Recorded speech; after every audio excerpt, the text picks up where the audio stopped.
Your Tesla has a ton of really cool hidden Easter eggs and lots of hidden features built in that lets your car do way more things than you probably even knew was possible. Also, thanks to the latest update with version 11, there's a bunch of new hidden features built into that update as well that adds even more really cool functionality right inside of your Tesla.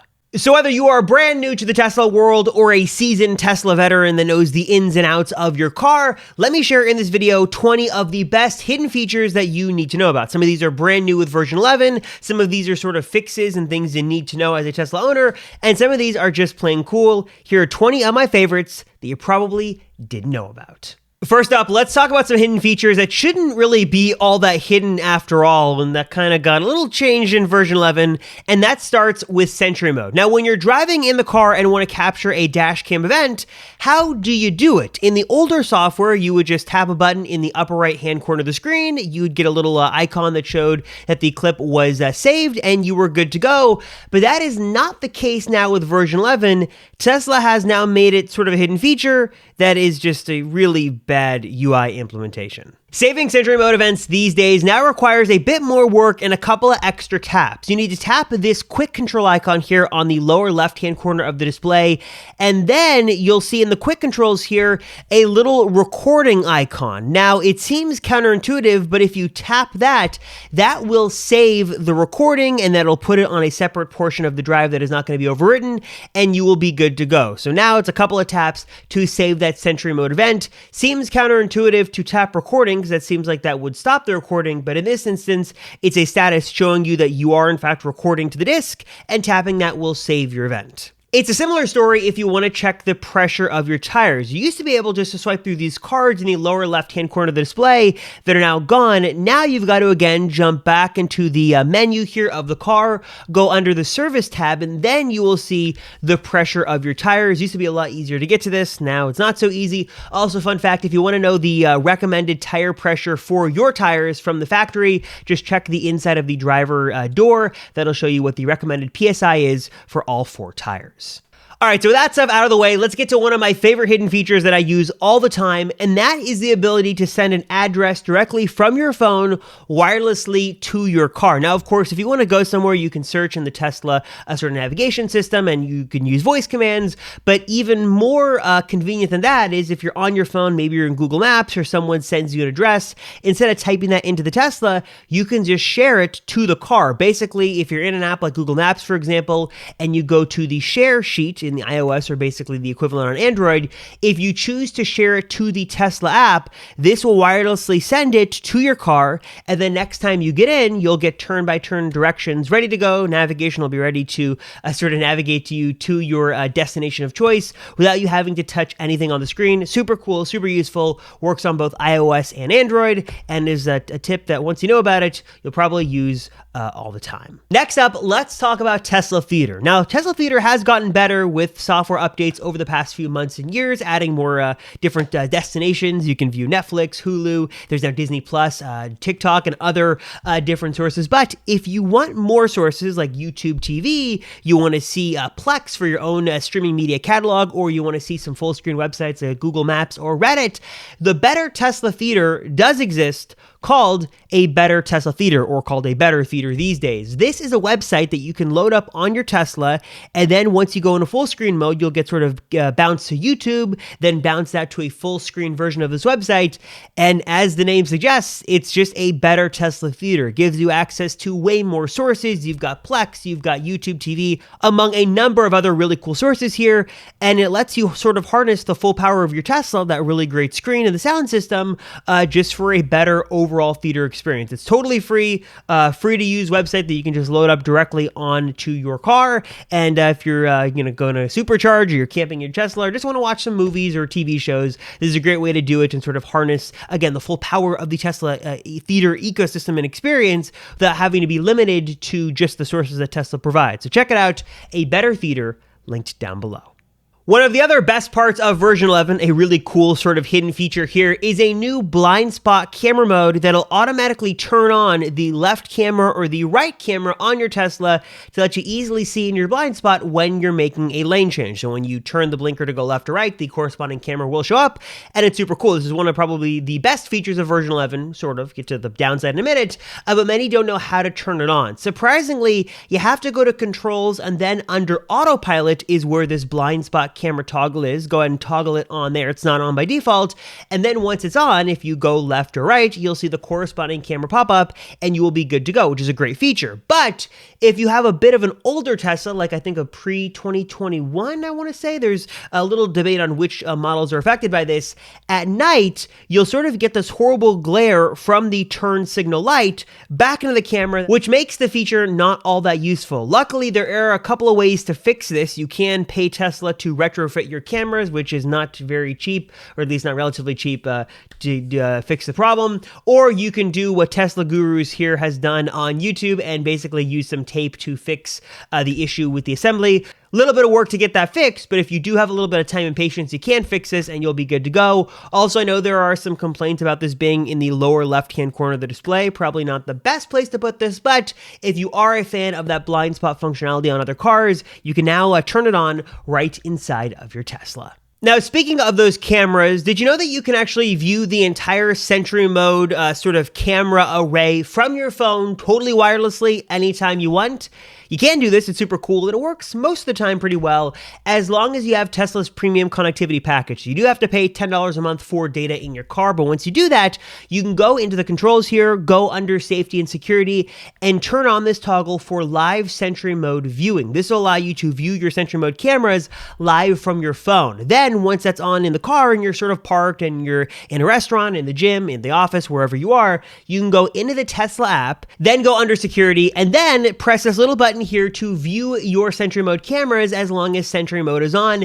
Then you're taken to this new part of the app that basically shows you all four corners of your car. You can see left, right, front, back, which is super cool. And also, if your car has the pedestrian awareness speaker, you can use it sort of as a megaphone to talk to the people around your car. If someone's getting a little too close for comfort, or you just want to play a joke on your friends, you can use that megaphone feature to do that, as well as flash the lights from the app remotely. Really cool. There's sometimes that it doesn't work all that well. Sometimes it takes a while to load, but when it does work, it's super cool and gives you a little more peace of mind when you are away from your car. Next up, I want to talk about a couple of different settings that are off by default within your Tesla, but are definitely worth you knowing about and probably worth turning on. The first is a walk-away lock confirmation. Now, one of the best parts about the Tesla is your phone is your key. So you can just have this in your pocket, get in, get out, it locks, unlocks, and you can walk away and your car will lock. But for me, I want to sort of have confirmation that the car did in fact lock when I walk away. Surprisingly, this confirmation is not on by default, or wasn't at least on by default for me recently.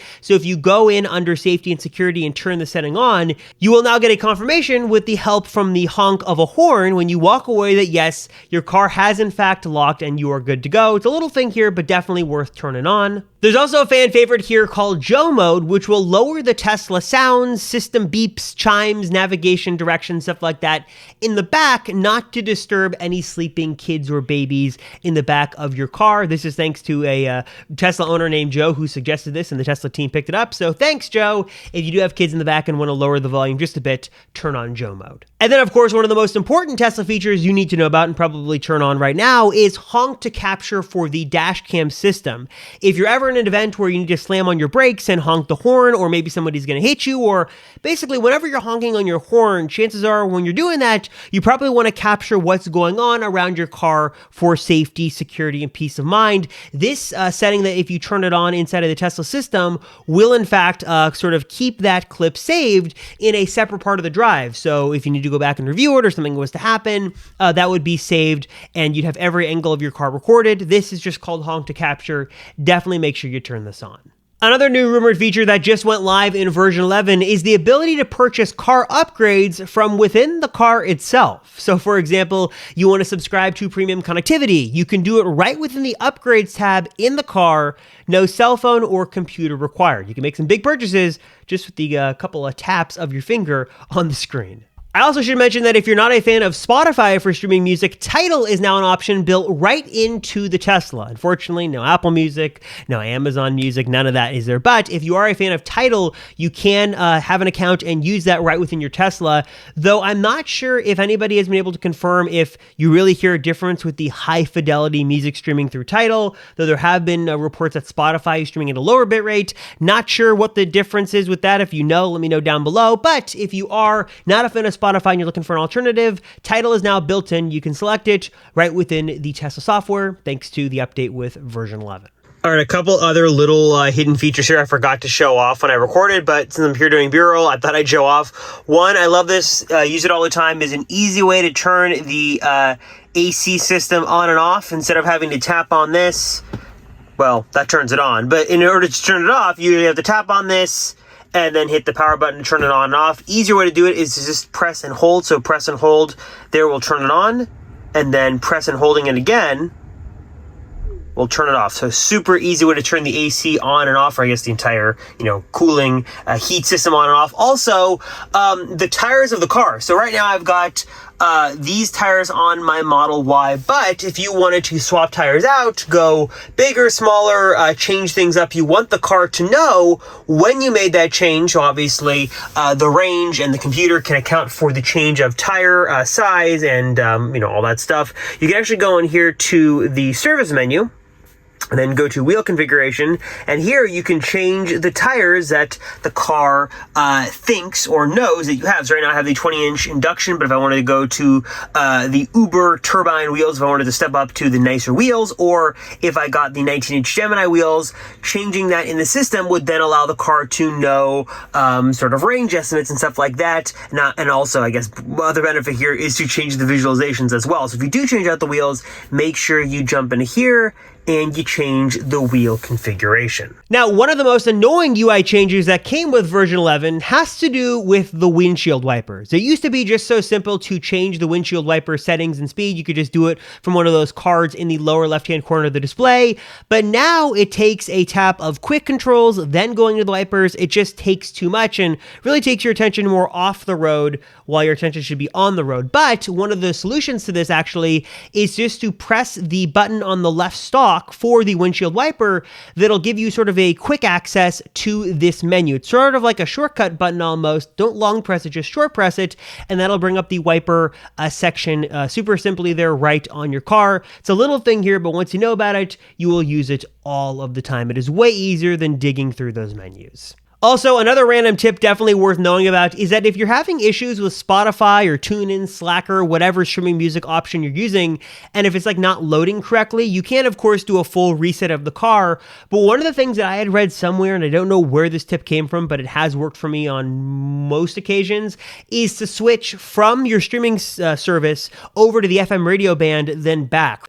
For whatever reason, that sort of seems to reset things and does actually, in a lot of instances, fix the streaming issues you've had. If it doesn't load at all, that's not going to be fixed by doing this. You'd have to do a full reset. But if you're having just sort of a quirky, loading, unloading sort of thing, try switching to FM, then switching back. It might just fix your problem. Now, while the cars themselves have gotten a bunch of new features with version 11 and different recent software updates, there have also been a bunch of new features added to the Tesla mobile app as well that add a whole new level of functionality. You might remember a few months ago, we got a total redesign of the app. There's a lot of really cool things you can do within the app, but now there's even more you can do built right into some new menus. One of the coolest that was just added now is the ability to see your charging history, what it cost you, and how that compares to regular old gasoline prices.